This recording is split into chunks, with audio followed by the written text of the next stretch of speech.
One of my most life-changing moments took place back in college. I was giving a presentation on a product I had been developing over the semester, and midway through my talk, the professor interrupted with a question that caught me off guard. "Can we see the other concepts you worked on?"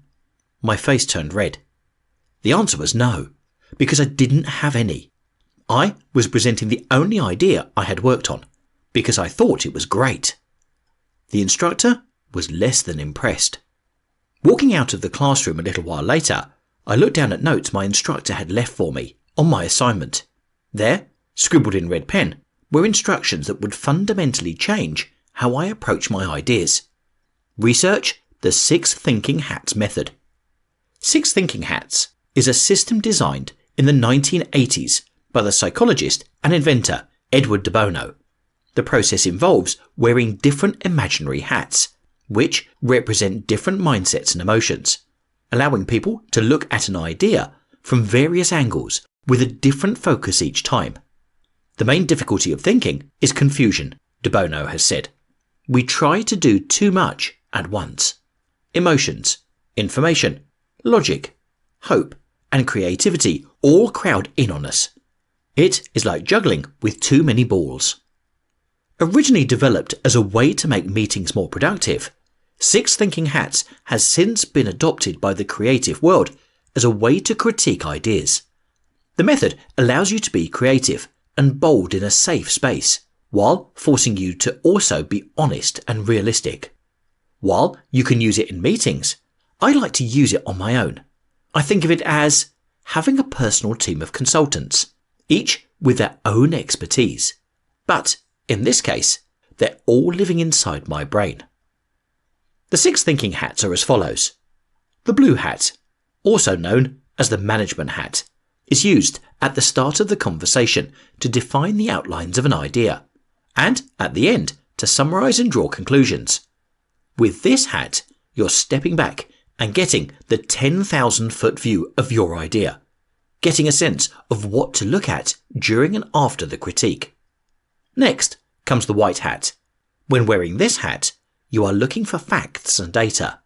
This should be the first hat you use after setting your outline, as it allows you to establish relevant facts and information about your idea. Ask yourself, what is the concept in its basic form? What is its purpose?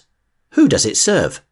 You should also use this hat to discover any gaps in your knowledge and understanding of your concept.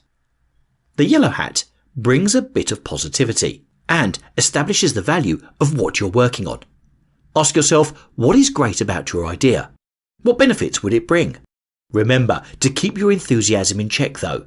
Look for the true value in the concept and keep expectations realistic. The red hat comes next.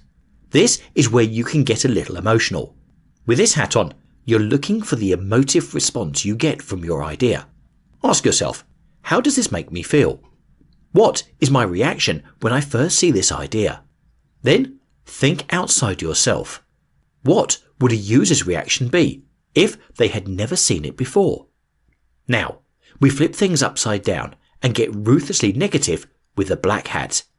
Ask yourself, why wouldn't your idea work? What are the issues and flaws?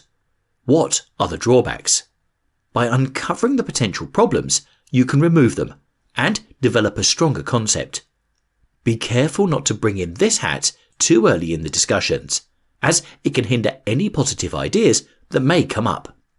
It's time to let your mind off the leash with the green hat.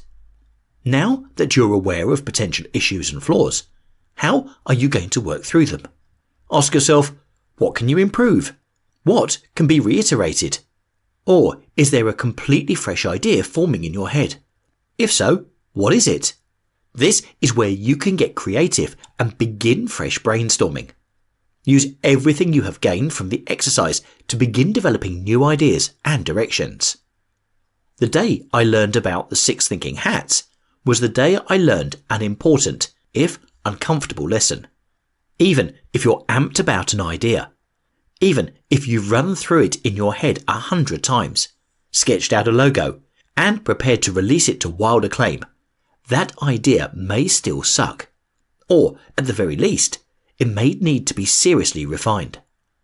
When you hold on too tightly to your original concept because of your pride or your ego, it blinds you to the possibilities ahead. The 6 thinking hats can transform your idea from something mediocre to something good, and from something good to something that could change your life.